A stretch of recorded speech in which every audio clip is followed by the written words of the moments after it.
Recording start. चलो finally depreciation हम जितना हो पाता है करते हैं start. Depreciation section 32, charge of depreciation mandatory. अब इसमें क्या लिख रखा है कि डेप्रिसिएशन लेना मैंडेटरी है, मतलब चाहे तुम लो, मतलब मैंडेटरी क्लेम करना हमें जरूरी है। अब आगे हम फर्दर पढ़ते हैं क्या। Section 32 allowed deduction in respect to diminution exhaustion value, वो हमें पता है क्या होता है, ठीक है। From capital asset, certain capital asset को डिडक्शन होती रहती है वैल्यू, ठीक है। Explanation 5 to this section provides that deduction on account of depreciation shall be made compulsorily. ये ध्यान रखना अपने वर्ड में लिखना कंपल्सरीली। वेदर और not assessee has claimed the deduction computing his total income और नॉट। अगर तुम्हें देखो डेप्रिसिएशन तुमने क्लेम करना जरूरी है, मतलब मैंडेटरी बेसिस पे, चाहे तुम्हारे कितने प्रॉफिट हो चाहे लॉस हो, तुम्हारे उस केस में मतलब एक बार तो क्लेम करना जरूरी है, चाहे तुम्हारी फिगर और लॉस में आ जाएगी वो चलेगा उस केस में, कि हम वहां देख लेंगे कि कैरी फॉरवर्ड हो जाएगा। लेकिन अगर तुमने डेप्रिसिएशन क्लेम नहीं किया, मतलब ये कह दिया एसएससी ने कि मैं डेप्रिसिएशन क्लेम नहीं कर रहा, लेकिन वहां डीम कर दिया जाएगा कि तुमने डेप्रिसिएशन क्लेम कर लिया है। मान लो जैसे अगर तुम्हारे प्रॉफिट से मतलब ये बात करें कि 2.5 लाख के प्रॉफिट थे तुम्हारे, और तुम्हारा डेप्रिसिएशन भी इतना ही था, तो तुमने कह दिया मैंने डेप्रिसिएशन वो नहीं करा क्योंकि तुम्हारी टैक्स लायबिलिटी नील आ जाएगी, तुम्हारा कोई फर्क ही नहीं होना। मैं इंडिविजुअल की बात कर रहा हूँ कि इंडिविजुअल बिजनेसमैन वो ओनर है, मतलब बिजनेसमैन है वो, तो उस केस में उसकी तो टैक्स लायबिलिटी नील होगी, मतलब उसे कोई टैक्स पे नहीं करना, खत्म हो गया उसके लिए तो। लेकिन वहां पे भी ये डीम कर लिया जाएगा कि तुमने डेप्रिसिएशन क्लेम कर ली है, तो उसकी मतलब वहां पे मतलब तो उसको कैरी फॉरवर्ड नहीं कर पाओगे डेप्रिसिएशन को नेक्स्ट ईयर में। या तुम कह दो कि मैंने डेप्रिसिएशन क्लेम नहीं किया टैक्स के पर्पज से, तो मेरा एक्चुअल कॉस्ट भी अभी अभी रहेगी, मतलब 1.5 लाख में कम नहीं करूंगा, 2.5 लाख। उस केस में तुम अपना मान लिया जाएगा कि तुम्हारी एसेट की वैल्यू कम हो गई है, या तुमने क्लेम कर लिया, मतलब ये। तो इसमें ये लिख लेना नोट्स में कि कंपल्सरी क्लेम करना है, और तुमने अगर एसएससी ने क्लेम नहीं किया तो भी डीम्ड कर लिया जाएगा कि उसने क्लेम कर लिया है टोटल इनकम कंप्यूट करते वक्त। आगे condition to be satisfy for depreciation. अब ये रूल क्या बताता है, rule 5 of income tax rule is subject to following conditions. क्या, at asset in respect of which depreciation is claim must belong to either of the following categories. ये following होनी चाहिए, building machinery होगी, ठीक है, कॉपीराइट्स वगैरह हो गए, ठीक है। Depreciation in the value of other capital asset can not be claimed as deduction from the business income of any other, मतलब इन रिस्पेक्ट से अदर जो भी होगी ना, मतलब ये कैटेगरी से अब छोड़ के उन रिस्पेक्ट में हम क्या डेप्रिसिएशन मतलब डिडक्शन हम क्लेम नहीं कर पाएंगे एज अ डेप्रिसिएशन। बाकी अगर वो देख ली जाएगी कि मतलब कुछ और अगर क्वालिफाई कर रही है कि नहीं, वो हम चेक कर लेंगे केस में। लेकिन अदर देन ये ऊपर जो प्रिस्क्राइब है कि building machinery plant tangible asset होगी, मतलब वो कॉपीराइट ट्रेडमार्क के इंटेंजिबल एसेट्स में आ गया, नो हाउ वगैरह, वो बिल्डिंग प्लेट वो आ जाएंगे। अगर इन रिस्पेक्ट में तभी मिल जाएगी, अदर देन दिस है तो नहीं मिलेगी। No depreciation is allowable on the cost of the land. एक ध्यान रखना यहाँ पे कि लैंड से तुम्हें डेप्रिसिएशन अलाउड नहीं है। लेकिन क्या लिख सकते हैं, on which the building is erected because the term building refers only that the two the superstructure but not the land in which is erected. Erected होता है जहाँ वो खड़ी करी गई है, मतलब जहाँ वो स्टैंड करी गई है। मान लो जैसे हम ये बिल्डिंग की वैल्यू लैंड की बात करें कि ये हमने 50 लाख में एक्वायर की थी, और इस पे हमने ये बिल्डिंग खड़ी कर दी थी, इसमें हमें कॉस्ट लगी थी मान लो चलो 50 लाख की लैंड थी, इसको हमें लगे 1 करोड़। तो इस केस में हमें कितने की डेप्रिसिएशन 1 करोड़ में हम क्लेम करते जाएंगे, जितना भी मान लो जैसे 10% जो भी रेट होगा वो उस पर हम क्लेम कर लेंगे, 10-15 जो भी रेट एप्लीकेबल होगा, और इसके हमें क्लेम में कोई भी नहीं मिलेगी। तो ये तुम ध्यान रखना कि यहाँ पे हमें क्लेम करने का नहीं मिलेगा, लैंड पे नहीं मिलती, उसके ऊपर जो बिल्डिंग की है उस पर मिल जाएगी।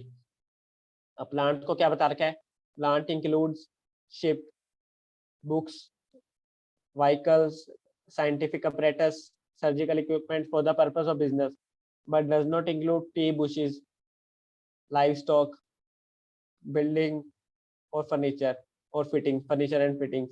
अब देखो ये वाली टी बुशेस और लाइव स्टॉक तो मतलब ये कवर ही नहीं हो रही, ये प्लांट में कह रहा है कि प्लांट जैसे वो नहीं है कि टी बुशेस और लाइव स्टॉक वगैरह वो कवर नहीं कर रहा है यहाँ पे, प्लांट वगैरह वो दूसरे होते हैं। और वो क्या कह रहा है, बिल्डिंग और फर्नीचर क्यों कवर नहीं होंगे, बिल्डिंग और फर्नीचर वो अलग पॉइंट पे कवर हो जाते हैं उनके एरिया। बिल्डिंग गेरा मतलब फर्नीचर की अलग से ही होती है, मतलब वो चीज कि दोनों अलग अलग चीज होती है, बाइफरकेट होता है furniture and fitting.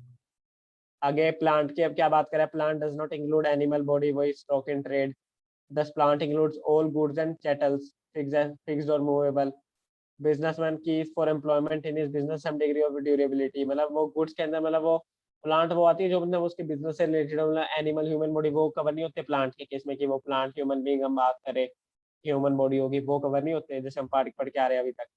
The expression plant includes a part of a plant, example engine, machinery includes part of machinery include part of building. अब ये इसमें ये बता रहा है कि जैसे प्लांट और बिल्डिंग जो भी हमने पढ़ेंगे या फिर मशीनरी, उसमें पार्ट ऑफ द वो भी कवर हो जाएगी। मतलब जैसे हमने कोई part of the plant use करें या फिर हमने कोई वो नया लिया है तो उसमें भी हमें डेप्रिसिएशन मिल जाएगा। और बिल्डिंग की क्या बात कर रहा है, building its scope includes roads, bridges, culverts, wells और ट्यूब वेल्स। मतलब बिल्डिंग के अंदर ये सारी चीजें भी कवर हो जाएंगी, रोड वगैरह, मतलब जो भी हम, क्योंकि बिल्डिंग के अंदर जैसे अगर कोई हम बिल्डिंग बना रहे हैं तो वहाँ पे हो सकती है कि बिल्डिंग हमें उसके रोड हम साथ साथ बनाए, क्या पता उस जगह रोड ना हो, तो रोड भी बिल्डिंग के अंदर कवर हो जाएगी। जैसे मान लो कोई लोकल रूरल एरिया में हमने क्या बिल्डिंग खड़ी एस्टेब्लिश कर दी और वहाँ पे था कि कोई रोड का नहीं था, तो हम जैसे रोड भी हमने डेवलप कर दी यहाँ पे। अब रोड डेवलप कर दी, उसके केस में मान लो हमें साइड में ब्रिजेस वगैरह भी चाहिए, हमने मान लो ब्रिज भी डेवलप कर दिए, कोई बीच में रिवर वगैरह आ रही तो हमने ब्रिज डेवलप कर दिए, वो भी बिल्डिंग के अंदर कवर हो जाएगा। वेल्स और ट्यूबवेल, मतलब आसपास हमने कोई कुआं वगैरह जिसे हमने वो या फिर ट्यूबवेल्स वगैरह थे वो बना लिए तो वो भी उसमें मिल जाएगी हमें, वो ये बात कर रहे हैं। और आगे, the asset should be actually used by Sasi for the purpose of his business during the previous year। क्या बिजनेस में यूज किया हो एक्चुअली, ठीक है। अब the asset must be put to used, put to use, ये ध्यान रखना कि वो उसने एक्चुअल पुट टू यूज कब है उसका, must be at any time during the amount of depreciation allowance is not proportional to the period use of during the previous year. मतलब इसमें कह रहा है कि डेप्रिसिएशन मतलब हम ऐसे नहीं निकालेंगे जैसे हम अकाउंट्स में निकालते हैं कि 180 डेज मतलब 320 जितना भी हमने यूज किया उस बेसिस पे नहीं होगा। जब तुमने पुट टू यूज किया है या तुमने एक्चुअली ब्रोड किया उस डेट से नहीं होगा। जैसे मान लो तुमने प्रीवियस ईयर के अंदर, जैसे और भी केस हम आगे पढ़ेंगे, जैसे प्रीवियस ईयर तुमने कोई पिछले साल यूज की थी, मतलब एक्चुअली परचेज की थी लेकिन तुमने यूज नहीं लिया था पुट टू यूज में, पुट टू यूज लाए तुम 2020 मतलब उसके आगे करंट प्रीवियस ईयर में 2021 में, तो जिस डेट से तुमने लाए वहां से तुम चेक करेंगे वहां से कि उस डेट से 180 डेज जैसे हम आगे करेंगे ये 180 डेज कवर हो रहे हैं कि नहीं हो रहे उस डेज से।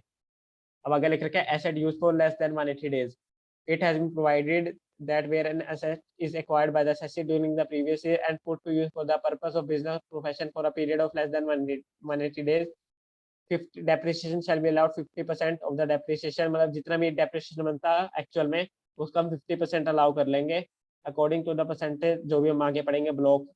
क्योंकि हमें जो डेप्रिसिएशन होता है हमें ये ध्यान रखना कि हमें क्या ब्लॉक के अकॉर्डिंग निकालना होता है, इंडिविजुअल ब्लॉक्स पे नहीं निकालना होता। It is significant to note that this restriction applies only to the year of acquisition, not for subsequent years। कि मान लो अब ये बात कर रहा है कि जैसे ईयर ऑफ एक्विजिशन, अब मैं इसका केस बनाऊं कि जैसे अब यहाँ पे मैं लिखता हूँ अपना इसमें कि जैसे DOA है डेट ऑफ एक्विजिशन, ये हमने की थी 1/5/19 को हमने की थी, एक्चुअल परचेज की थी 10 lakhs की, कुछ भी ले लो हमने परचेज किया था और हमने इसको पुट टू यूज मान लो अगर कर दिया, पुट टू यूज किया, अगर हम केस बनाए कि फर्स्ट केस ईयर को मैं जल्दी से अगर कवर कर पाए, आई फर्स्ट, अरे I first case put to use है इसका, पुट टू यूज है अगर हम मैंने ले लूँ तो अगर मैं आगे ले लेता हूँ 12/12/2019 ले लूँ, तो इस केस में उस ईयर में हमें 50% की मिल जाएगी। ये ध्यान रखना कि क्या प्रीवियस ईयर, अरे प्रीवियस ईयर 1920 में तो हमें कितनी मिलेगी 50% की, लेकिन करंट में मिलेगी, करंट में मिल जाएगी हमें कितनी 100% पूरी मिल जाएगी, ये ध्यान रखना। अगर हम अब मैं सेकंड की बात करूं,